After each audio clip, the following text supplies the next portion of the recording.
Voilà, nous sommes installés dans cette réunion chassidique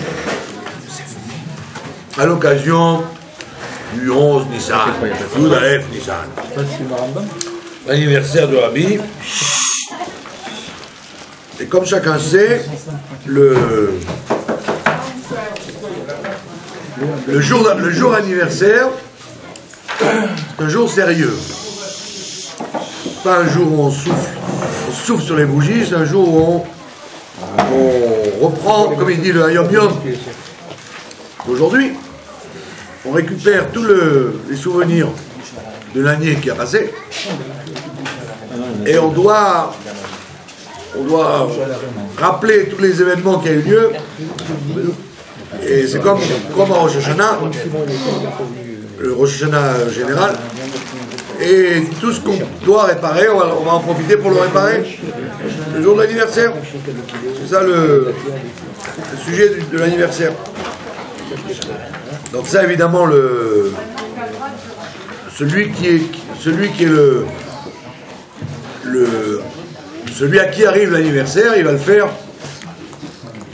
tout seul dans sa chambre, de rappeler les souvenirs de l'année qui est passée. Il va faire le bilan de l'année qui a traversé, et tout ce qu'il faut réparer, il va le réparer. Tout ça, c'est écrit dans le Hayom Yom d'aujourd'hui, du Nissan. Et donc, comme le rabbi précédent, quand il a écrit le Hayom Yom, il a écrit le Hayom Yom, et il a demandé au rabbi de le mettre en ordre. Et donc, c'est en ordre. Les enseignements, c'est des enseignements tirés du rabbi précédent, à travers les Gemarot, les Midrashim, les enseignements de la Chassidoute, mais le Seder, il a demandé au rabbi de le faire. Et le rabbi ne s'est pas gêné de mettre le jour du de la Nissan un enseignement qui est en rapport avec son anniversaire. Donc ça veut dire que le rabbi Rayatz a accepté cette décision. Et donc, pourquoi? Parce que il y a un klal, il y a un principe général que le Harizal nous explique, que dans les neshamot, dans les différentes neshamot, dans les différentes âmes, il y a des neshamot pratiyot, des neshamot particulières, et des neshamot klaliot. Soit c'est des neshamot klaliot général pour un shevet, comme le nasi de chaque shevet, qui était le neshama klalit de son shevet, de sa tribu à lui, ou alors carrément une neshama klalit de tout le Ham Israël, qui rassemble tous les besoins et tous les tikkunim de toutes les âmes particulière de chaque individu en privé, chaque juif. Et donc si le rabbi se permet d'écrire ce sujet d'Hayom Yom, c'est que le rabbi estime qu'il était une neshama klalit, pas simplement au niveau d'une tribu particulière, mais au niveau de tout le Ham Israël. Et comme on le voit dans la fameuse histoire que j'ai déjà racontée, et qui est toujours intéressante de répéter, c'est une histoire qui est arrivée dans une usine, enfin dans un endroit de travail, où l'équipe qui travaillait parlait un peu de tout, et puis en parlant de tout, ils en sont venus à parler du rabbi. Et les gens, ils ont dit, bon, le rabbi, qui c'est celui-là, qu'est-ce qu'il a fait, ça va, c'est un grand rabbin, mais pas plus que ça.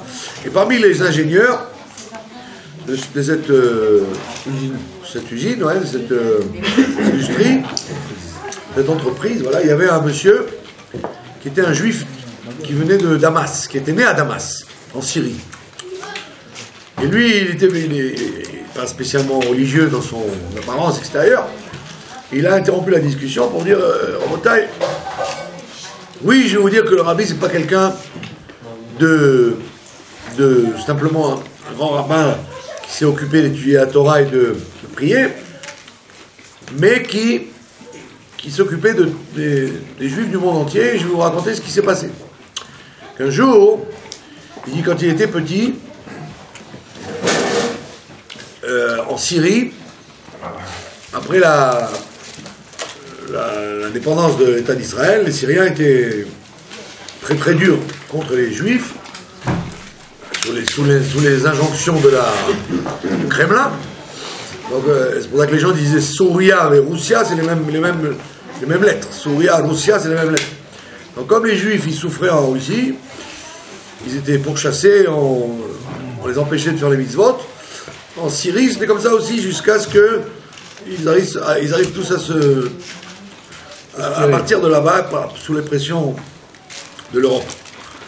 Et donc, il a raconté, il a dit, on était après Pourim, et mon père était très angoissé, parce qu'il sentait que Pessah allait arriver, et c'était impossible de trouver des matzot. On pouvait acheter des produits cachers de Pessah dans les rues, prendre du sel, des légumes, des fruits, des légumes, des tas de choses, mais des matzot, c'était très difficile d'en procurer, parce que la police secrète en Syrie surveillait les Juifs pour pas qu'ils fassent des matzot.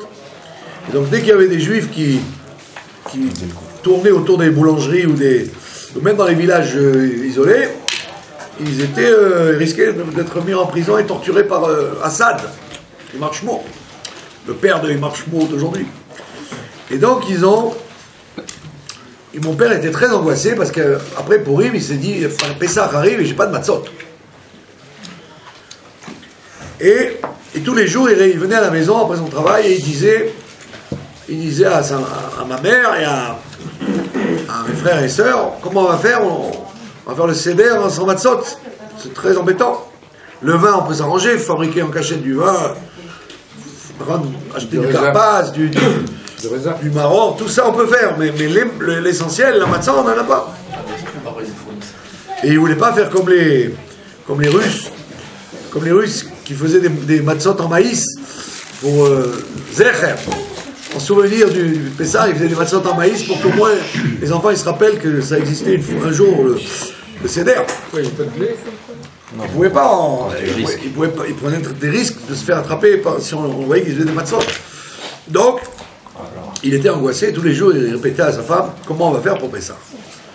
Et que ne se passe-t-il pas qu'un jour il reçoit une lettre recommandée de l'ambassade américaine de se présenter d'urgence à l'ambassade américaine. Et donc lui, il dit que Mali et Américain, quel rapport avec l'Amérique? Bon, il a dit comme les Américains ils sont amis des Juifs, bah, je vais y aller, j'ai rien à perdre, je vais aller voir ce qui se passe. À l'ambassade américaine, il arrive là-bas, il amène sa carte d'identité et il lui dit oui monsieur, vous avez reçu un colis. Vous avez reçu un colis qui vient d'Amérique. Ah, il a été surpris. Et il lui a dit qu'est-ce que c'est? Il a dit bon, on ne sait pas. C'est passé par la valise diplomatique, donc c'est sûr qu'il n'y a pas d'objet dangereux. Là, le gouvernement ne peut rien faire. Le gouvernement syrien, il n'empêche pas. Donc prenez votre colis et rentrez chez vous. Lui, il prend son colis, il se demande qu'est-ce qu'il peut y avoir dans le colis. Et arrivé à la maison, il appelle tout le monde, évidemment, et il ouvre le colis, et il voit un gros paquet de matzot qui provenait du secrétariat du rabbi de Lubavitch, à son nom et son adresse. Et il était comme un fou. Et donc il a dit, mon père, il s'est mis à pleurer, on s'est tous mis à pleurer, comment le rabbi de Lubavitch, qu'on connaissait ni d'Adam ni d'Ève, il a pu nous penser à nous envoyer des matzot, sachant la douleur que mon père avait de ne pas avoir de matzot pour Pessah. Et après, quand on s'est sauvé, quand on est arrivé en Israël, donc maintenant je sais que le rabbi, c'est pas simplement quelqu'un qui s'occupe d'une petite communauté à lui, ou de prier et d'étudier, mais il s'occupe même il ressent la souffrance d'un juif qui se trouve à Damas et qui a besoin de matzot pour Pessah. Quelques jours après cette histoire, il y avait un un kenes, un rassemblement, peut-être pour Yudalef Nissan, je ne me souviens plus, à une salle qui s'appelle la Pirion. Et là-bas, ils avaient invité le Rav Groner, le secrétaire du Rabbi, à raconter des choses. Et le Rav Groner, il a écrit dans le Midrash, que Adam Arishon, avant la faute, il voyait, sauf à Olam Bat Sofo. Avant la faute, il voyait d'un bout à l'autre du monde. C'est parce c'était avant la faute. Après la faute, il ne voyait pas du bout à l'autre du monde. Il voyait que à côté de lui, c'est tout. La faute lui a masqué la vue. Il a dit, mais moi, maintenant, je peux vous affirmer que j'ai travaillé avec le Rabbi donc, pendant des années et des années. Ça fait des années que je suis secrétaire là-bas, et que je peux vous dire que le Rabbi voit Misof Haolam Vat Sofo, comme il y a écrit sur le Baal Shem Tov déjà, qu'il y a certaines neshamot qui sont venues sur terre et qui sont avant la faute de la Marichon. Et donc elles n'ont pas ce dommage de ne pas voir le moutalot du monde, mais elles peuvent voir du moutalot du monde. Et il a dit un jour, je suis parti du bureau, il était 1h du matin, et je suis rentré chez moi, et j'allais me coucher quand je reçois un coup de fil du Rabbi lui-même qui me dit, demain matin, à la première heure, tu vas à l'ambassade américaine et tu vas envoyer un paquet de matzot à une adresse que je te donnerai demain matin. Et je me suis levé le matin, et donc j'ai vite été j'ai fait ma fila en vitesse, je suis parti à l'ambassade américaine, et j'ai apporté un paquet de matzot, comme ça il raconte l'histoire quelques jours après que je l'avais entendu, que j'ai envoyé un paquet de matzot pour un juif qui habitait en Syrie. Et j'ai dit à 1h du matin, le Rabbi il a que ça à faire de me réveiller, enfin de m'empêcher de dormir pour me dire, n'oublie pas demain matin à la première heure, et il dit surtout que ça ne passe pas par la poste, ni par un chaliard, parce qu'il va se faire bloquer en Syrie, mais il faut que ça passe par l'ambassade américaine, et tu dis que ça vient du Rabbi de Lubavitch lui-même, et qu'il n'y a aucun objet piégé dedans, il n'y a pas d'argent, il n'y a pas de documents compromettants, c'est un objet de mitzvah qui doit passer dans la valise diplomatique. Et le Rav Groner raconte donc que voilà comment il dit, je peux témoigner que le Rabbi avait la conscience qu'un juif il souffre à 15 000 km de New York, et qu'il savait qu'il avait besoin de matzot, et qu'il a donc pensé à me demander de lui envoyer des matzot. Il avait son adresse. Et il avait en plus ses coordonnées, les coordonnées exactes de ce juif, pour pas qu'il y ait une erreur, qu'on envoie des matzot à quelqu'un d'autre. Il peut demander à ce que ça passe par la valise diplomatique. Et en plus, il fallait qu'il demande que ça passe par la valise diplomatique, c'est-à-dire qu'il était suffisamment fiable. Tu peux demander, tu peux toujours demander, mais en général, on te demande des documents, à qui tu es, pourquoi et au nom de quoi. Ça peut être un trafiquant. Donc, Rabbi, il était fiable, il savait très bien que s'il donne un paquet, il ne peut rien avoir de compromettant là-dedans, ni pour l'Amérique, ni pour la Syrie. Donc voilà une petite histoire qui marque comment à qui on a affaire. Le Rabbi, on a affaire à quelqu'un qui est préoccupé de la Avat Israël à un tel point que un juif qui connaît ni dans l'IDEV, comme on dit, il sait qu'il manque des matzot et il va faire en sorte qu'il ait des matzot pour Pessah. Et donc quand arrive le Yudalef Nissan, il faut donc donc le Rabbi savait sur lui qu'il avait une neshama klalit, pas parce que il voulait grandir son nom, mais c'est parce que c'est pshita. Si tu es capable de ressentir la souffrance d'un juif qui habite si loin que ça, qu'on te fait parvenir dans ta conscience qu'un juif il a besoin de matzot à Damas, c'est évident que tu as une neshama globale, puisque sinon non, c'est pas qu'on s'en fiche, c'est qu'on n'a pas le courage de penser à tout le monde, même si tu penses avec des bonnes idées, mais tu sais pas exactement ce dont la personne a besoin à ce moment-là précis. Alors c'est vrai que le nassi de chaque tribu, lui, il avait la même capacité par rapport à sa tribu. Que pour la tribu. Voilà, mais il était rien que pour sa tribu à lui. Donc c'est pour ça que pendant les 12 jours de Nissan, quand quand on prie pour essayer de recevoir les lumières du Nassi qui brille ce jour-là, c'est qu'effectivement, le Nassi, il est lié avec une tribu particulière, et donc nous, comme on est englobés avec les 12 tribus, on est tous des frères, donc on va prendre un peu de lumière de chaque tribu, et donc c'est grâce à ça qu'on va faire une avodat Hashem. Alors que le rabbi, lui, c'est pas simplement le chef d'une tribu, c'est le chef des 12. Il a un koach comme mon cher Rabbeinu, de se préoccuper aussi du bien-être de toutes les tribus, même si c'est pas la sienne. Mon cher Rabbeinu ne s'occupait pas que des Lévi'im, il s'occupait aussi des gens de Reuven, de Shimon et de Issachar. Et donc le jour de Yud Nissan, on doit prendre l'enseignement qui a écrit avant de Ayom Yom, de dire, voilà, un an a passé depuis Yud Nissan de l'année dernière, et en quoi ai-je réparé les choses qui manquaient, en quoi ai-je réparé les choses qui nécessitent une amélioration. Donc on voit qu'il y a un lien particulier entre le Yud Aleph Nissan et le Rosh Hashanah. Donc c'est vrai que tous les 6 mois, en vérité, Rosh Hashanah c'est pour tout le monde, ça c'est officiel, tout le monde le sait, et Yud Aleph Nissan c'est aussi pour tout le monde, et seulement la différence elle est dans les 6 mois qui séparent. C'est qu'à Rosh Hashanah, Rosh Hashanah aussi tu dois faire la même chose, tu dois faire le Cheshbon de toute l'année qui est passée, mais tout le monde doit le faire en même temps que toi. Et là, Yud Aleph Nissan, on doit faire le même travail, puisque on est censé lire ce Ayom Yom, et donc faire le même calcul qu'on a fait à Rosh Hashanah. À la différence que Rosh Hashanah, c'est un travail de bas en haut, de Itaota d'il Tata qui va entraîner Itaota d'il Leila. Il doit travailler de bas en haut, Minametsa, Karatia, etc. Alors qu'à Pessah, en Nissan, tu es aidé, c'est de haut en bas. Ça veut dire que c'est beaucoup plus facile de mettre de l'ordre dans les souvenirs et de réparer les choses quand arrive le mois de Nissan, puisque tu es porté.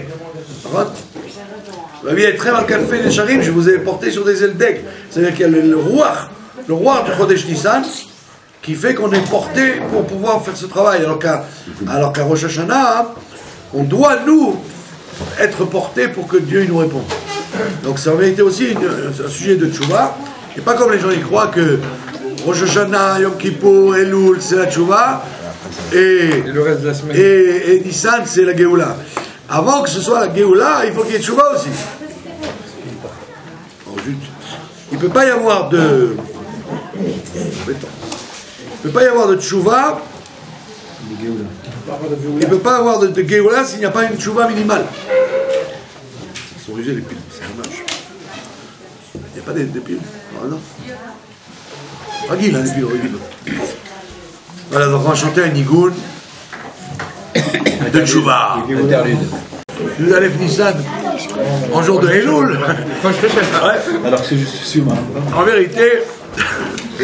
Alors que c'est juste un Siouma. En vérité, on a la preuve dans la Torah elle-même que Yud Aleph Nissan est lié avec la tchouva. Carrément. Comment ça? C'est très simple. Au temps du Beth Amikdash, au temps du Beth Amikdash,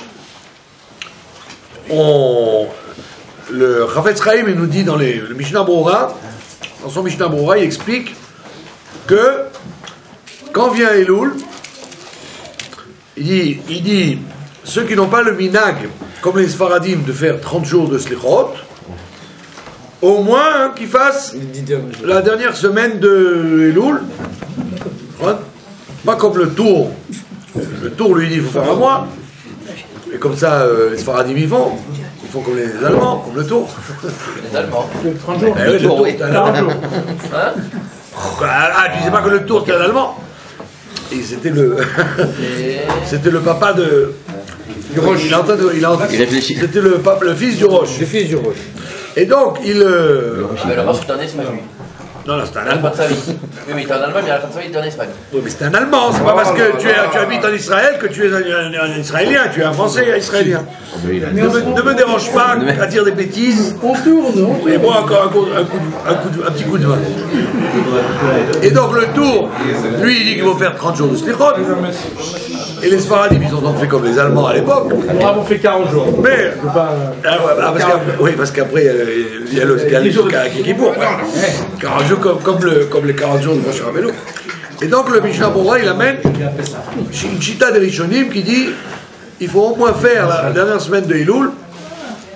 Mais il arrive quelquefois que le Motzai Shabbat de Elul, il tombe trop près de Rosh Hashanah. C'est quand c'est le Motzai Shabbat, il tombe le 27 ou le 28, Elul. Alors ça fait un peu dur, ça fait qu'un jour ou 2 jours. Et le Mishnah Berurah dit il faut qu'il y ait au moins 4 jours. Au moins 4 jours. Pourquoi 4 jours? Il dit tout simplement parce que, comme au Beit Amikdash, quand on achetait un korban, il fallait 4 jours de bikoret.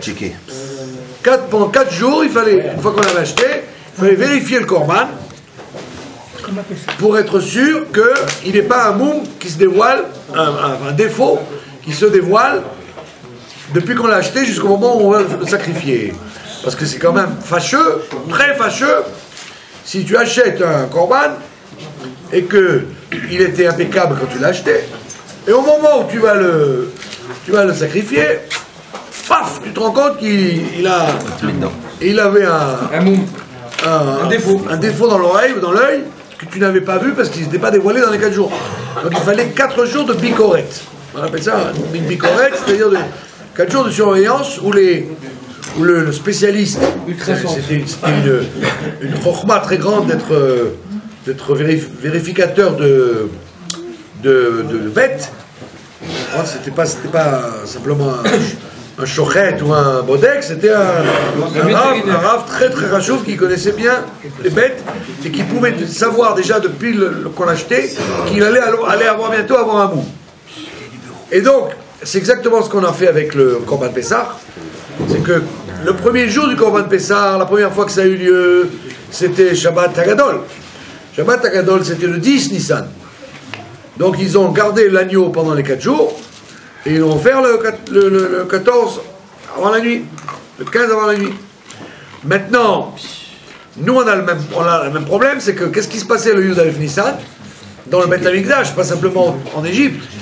Dès qu'on achetait un korban, on le vérifiait, on le mettait en observation depuis Yud Alef Nissan jusqu'au moment où on l'offrait, pour être sûr qu'il y ait 4 jours de contrôle.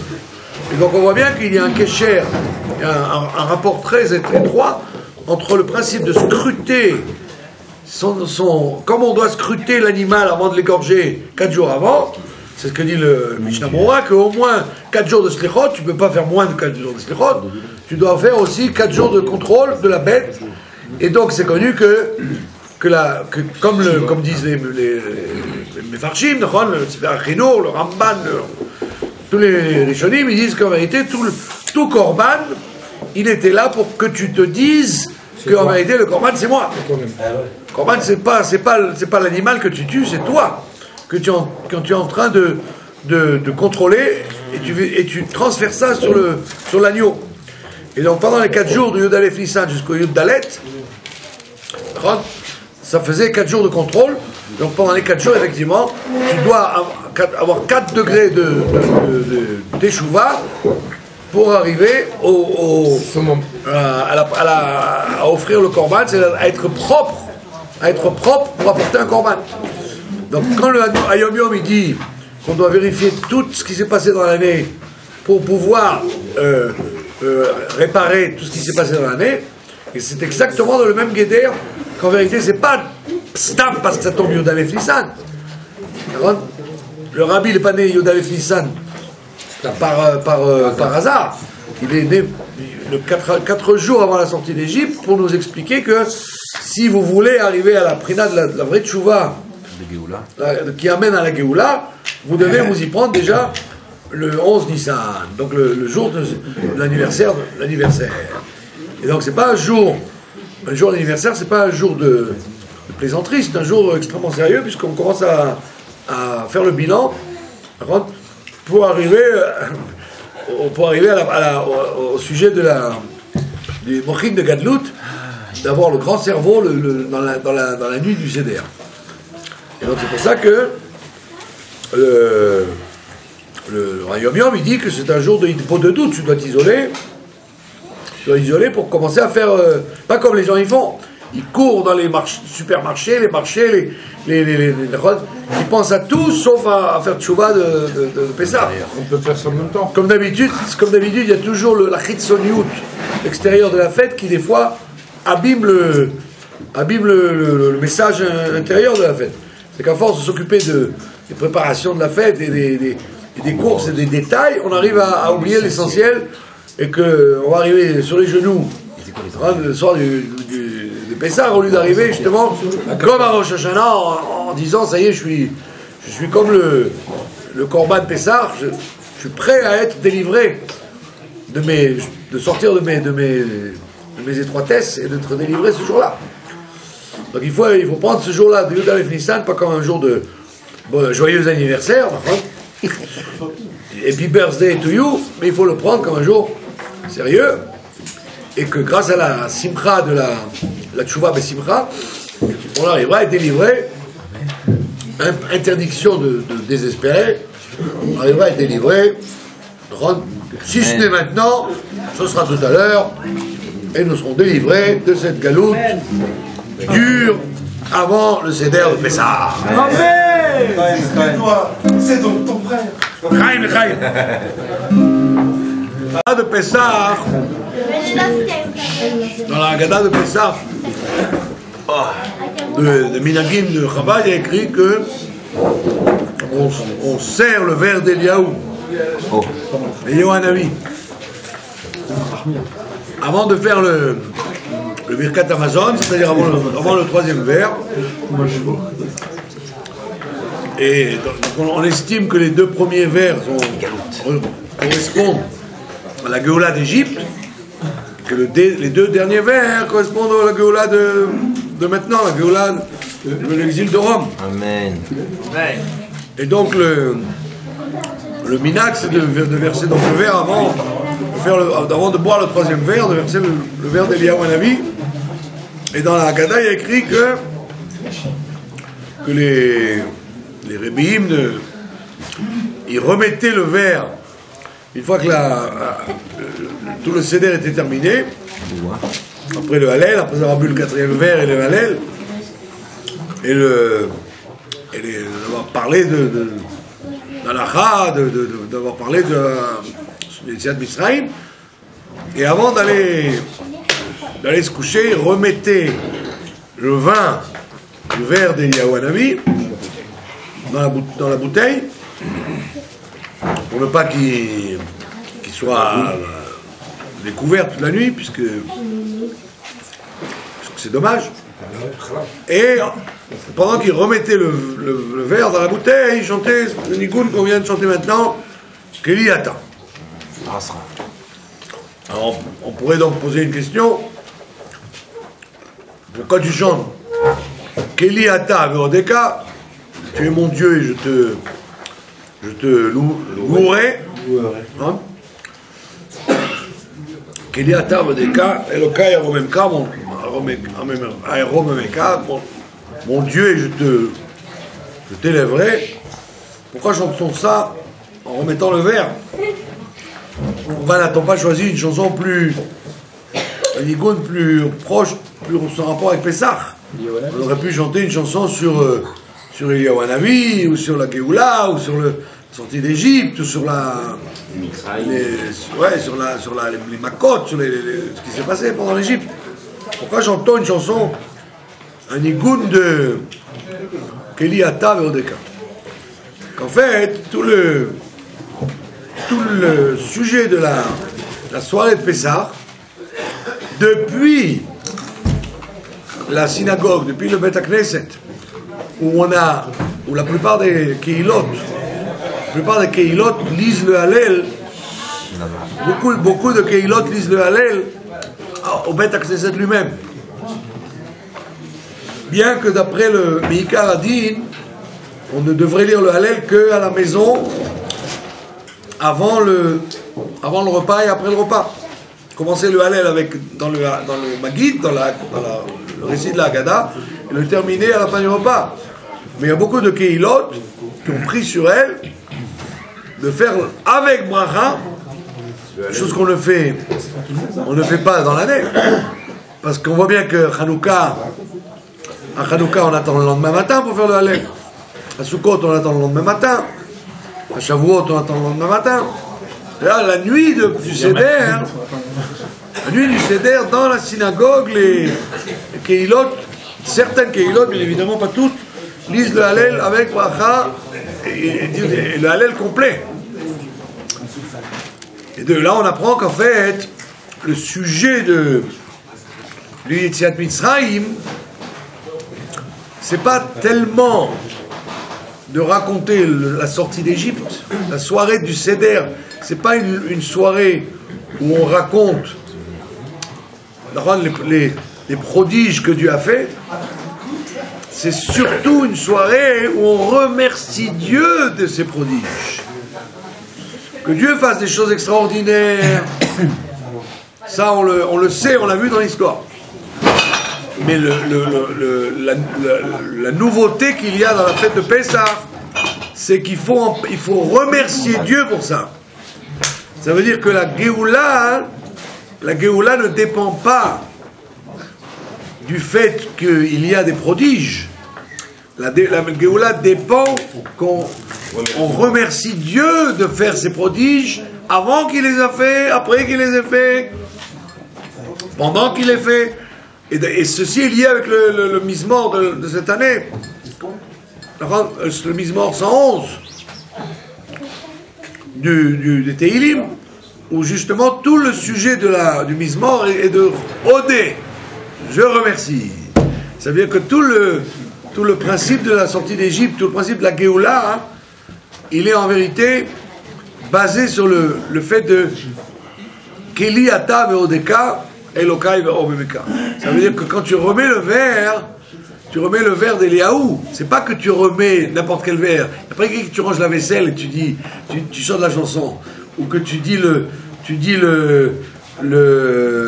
fais une peoula particulière de sortir avec la bougie à Shfor. Non, au moment où tu parles, où tu mentionnes la visite d'Eliaou Hanavi, c'est-à-dire celui qui accompagne le Rédempteur, le Goël, c'est à ce moment-là que tu dis je te remercie Dieu. Et donc tout le Seder de Pessah, c'est de remercier Dieu. Depuis le début de la soirée jusqu'à la fin de la fête de Pessah, on n'arrête pas de s'occuper de remercier Dieu. Ça veut dire que Dieu, la preuve, c'est que pendant toute l'année, on offrait au Beth Amikdash, tous les matins, on offrait un korban qui s'appelait un Toda. Tous les gens qui devaient remercier Dieu, ils devaient apporter un korban Toda, un sacrifice de remerciement, soit une femme parce qu'elle a bien accouché, soit quelqu'un parce qu'il a traversé la mer et qu'il lui est rien arrivé, soit quelqu'un qui a eu une raison de remercier Dieu, il est devenu riche par exemple. Alors ils apportaient le Korban Toda, et tous les jours sûrement il y avait Korban Toda au Beth Amikdash. C'était l'un des Korbanot les plus fréquents, parce que Baruch Hashem, c'est pas tous les jours qu'il y avait quelqu'un qui faisait un pigoul ou un otar, ou qui chas v'shalom mangeait un korban en état de tumotmet. Ça c'est des cas, comme disent les monnaies à mitzvot, c'est des cas de mitzvot qui n'arriveront même jamais dans le foal. Donc concrètement, des mitzvot qui ne sont jamais arrivés. Et qui ne peuvent même pas arriver tellement c'est rare. Vraiment un concours de circonstances terrible pour que ça arrive. Mais par contre, être obligé d'apporter un korban Toda parce que tu as une raison de remercier Dieu, ça c'est sûr que tous les jours il y avait. Et c'est pour ça que les Chachamim, ils ont instauré dans la tfila du matin, Mizmor le Toda tous les jours. On dit tous les matins, Mizmor le Toda dans tous les Nusraot. Ça veut dire que, alors que tous les autres textes, on ne les dit pas forcément. Donc si on dit Mizmor le Toda, ça veut dire que tous les matins, tu dois rappeler le remerciement à Dieu. Or, la seule fois dans l'année où on n'offrait pas le Korban Toda, c'est pendant la fête de Pessah. Depuis le matin de Pessah jusqu'à Motsai Pessah, on n'offrait pas de Toda. Alors tu vas dire, c'est dégoûtant. Pendant 8 jours, tu remercies pas Dieu, Beth Amikdash. Boucha Vecherpa, c'est honteux. Et à tel point que dans les Nusraot Ashkenaz, on ne dit même pas le Mizmor dans notre fila pendant les 8 jours. On fait même pas une allusion au Mizmor le Toda dans notre fila. Donc ça veut dire quoi? Ça veut dire il y a une grande question. Comment tu peux rester 8 jours sans remercier Dieu? C'est l'Oyouman. La réponse est que justement, toute la fête de Pessah, c'est la fête du remerciement. Donc on ne va pas faire un double usage. Il y a déjà depuis que rentre le coucher du soleil jusqu'à la fin du 7e jour de Pessah, tu n'arrêtes pas de remercier Dieu et tu ne dois faire que ça, remercier Dieu. Donc la chanson de Keliata Vodeka, elle est justement liée avec le Mizmor qu'on a commencé à lire aujourd'hui. Pour ceux qui ont la coutume de lire le Teilim de la naissance du Rabbi, donc ceux qui ont commencé à lire le Teilim Kofi Odalef, ils se rendent compte que ça commence par Odé Hachem, je remercierai Dieu. Et il y a même écrit que quand Mashiach viendra, on remerciera Dieu même pour les problèmes qu'il nous a fait. On fera Hachem Kanaf Tabi. Et pour les malheurs que tu m'as fait, que tu m'as secoué, je te remercierai aussi. Donc on voit bien que le fait de remercier, c'est pas simplement un phénomène de ne pas manquer d'ingratitude, de ne pas être ingrat. C'est pas une négation de Kfir Tova. Remercier, c'est pas simplement une négation de Kfir Tova, parce que ça serait simplement dans les Ilchot des Recheretz, dans les lois de savoir-vivre. On te dit, il ne faut pas être ingrat. Si on t'a fait une bonté, tu dois reconnaître la bonté. Non, on voit bien que la mitzvah de Odaya, de remercier Dieu, de reconnaître Dieu, c'est pas une mitzvah simplement de Kfir Tova, c'est une mitzvah de prendre conscience. C'est une mitzvah de conscience. Qu'en vérité, si tu te rends compte à quel point, à chaque pas que tu fais, Dieu est avec toi, à condition que tu veuilles le voir, à condition que tu veuilles le prendre comme accompagnateur. Très souvent, les gens, ils veulent pas que Dieu les accompagne. Ils veulent que le bon Dieu, il les laisse tranquilles. Alors, quand tu dis non, je te remercie, je te reconnais, je te remercie, ça veut dire que la Odaya et la Odaha, remercier et reconnaître, c'est deux choses qui vont ensemble. Ça veut dire que tu à ce moment-là, tu te branches automatiquement, même si tu n'es pas capable. Par contre, comme disent les Sfarim, de réfléchir profondément à la grandeur de Dieu et d'apprécier profondément chaque chose qu'il fait, le fait même que tu remercies et que tu reconnaisses, tu te branches à lui. Ça veut dire que c'est comme un roi avec un pauvre type. Le roi a fait une bonté au pauvre type. Est-ce que le pauvre type, il a conscience de qui est le roi? Il n'a aucune conscience de qui est le roi. Ou si un chacham, un très grand chacham, s'est occupé de lui, il l'a aidé dans un problème. Est-ce il a conscience pour autant de qui est le chacham? Il est conscient de qui est le roi? Non. Mais c'est le fait qu'il va dire, je reconnais, je vous remercie, monsieur le roi, ça veut dire qu'à ce moment-là, il se branche avec lui. Et donc à ce moment-là, le roi va vouloir continuer à lui faire des tovot, pas parce que le roi est un orgueilleux qui a besoin qu'on lui dise merci. C'est parce que le roi, quand on prend conscience, ça veut dire qu'on n'est pas un fou. Le roi, il va prendre connaissance de la personne. Il y a écrit dans la Gemara, écrit dans la Gemara, la différence qu'il y a entre le chien et le chat. On dit, pour quelle différence il y a entre le chien et le chat? On dit, le chien, il est très reconnaissant de son maître. Quand le chien, il n'a pas d'intelligence, il est qu'élève, il est comme un cœur, il n'a même pas une intelligence, il n'a même pas un cœur bien fait. Il sait faire qu'une chose, c'est wah, wah, wah. Il n'a pas un autre cri que celui-là, un cri ridicule d'aboyer. C'est pas intelligent, c'est pas un roucoulement, c'est même pas... On ressent pas la moindre chose dans le... Mais le chien, quand on lui fait une tova, il n'oublie pas. Il n'oublie jamais. Et on dit par contre pourquoi le chat, lui, il est d'une ingratitude énorme. Parce qu'on dit parce que le chat, il mange des souris.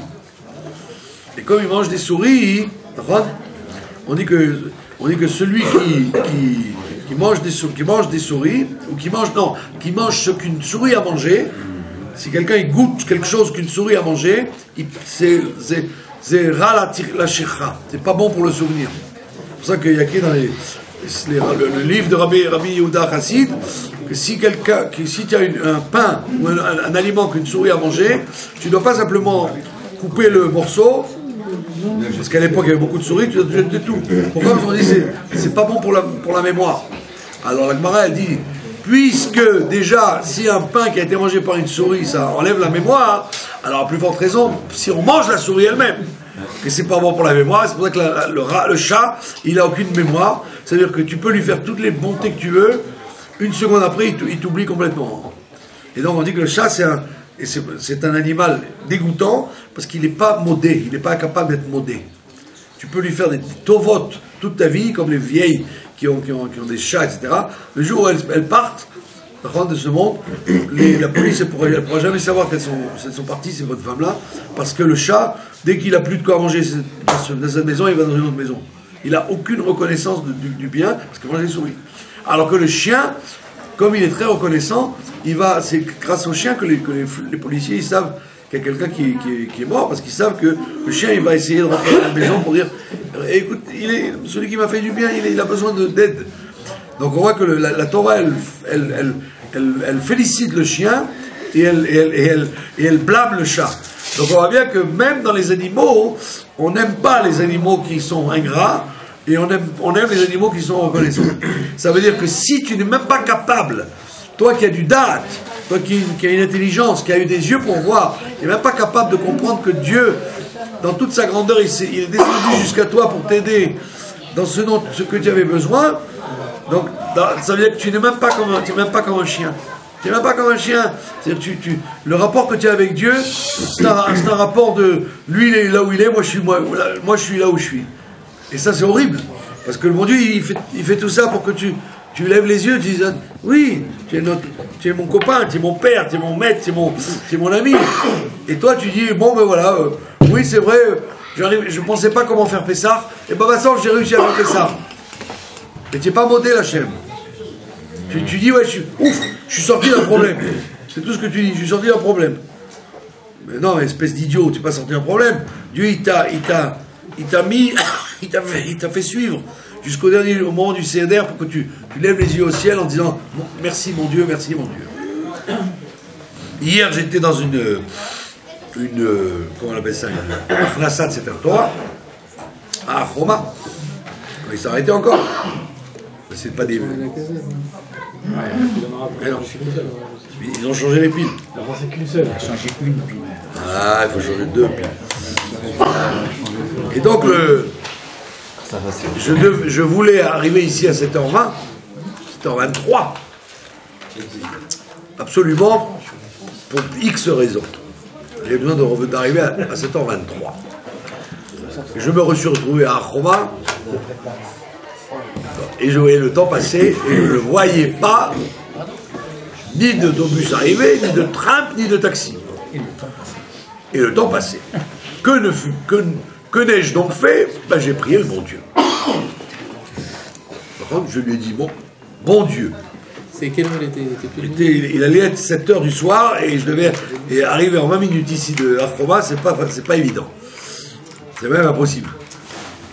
Et donc j'ai dit, oh mon Dieu, je t'en supplie, use de ton influence auprès des anges que tu diriges pour faire venir un moyen quelconque, même un nuage, parce que si tu précises, c'est pas bon, faut pas préciser, faut pas dire bus ou taxi ou tram, faut dire un moyen quelconque, et que le bon Dieu il se débrouille, sinon tu te fais coincer si tu demandes un truc précis.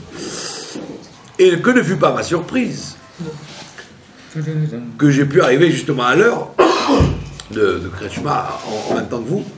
Et en réalité, ça veut dire que quand tu demandes quelque chose à Dieu, quand tu demandes à Dieu quelque chose, lo itachen, ce n'est pas possible qu'il ne te réponde pas positivement. C'est impossible qu'il ne te réponde pas positivement. Simplement, il faut demander, il faut lui demander.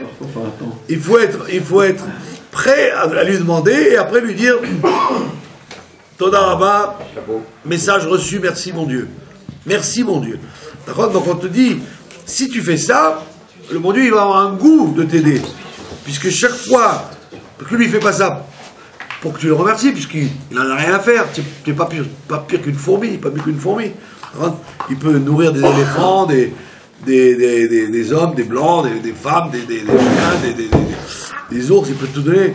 Donc il n'en a rien à faire que tu le remercies ou pas. Il envoie à tout le monde. Mais le fait que tu le remercies, tu te branches à lui, tu t'accroches avec lui, tu te fais un lien. Et ce Dieu, et le bon Dieu, il veut ce lien.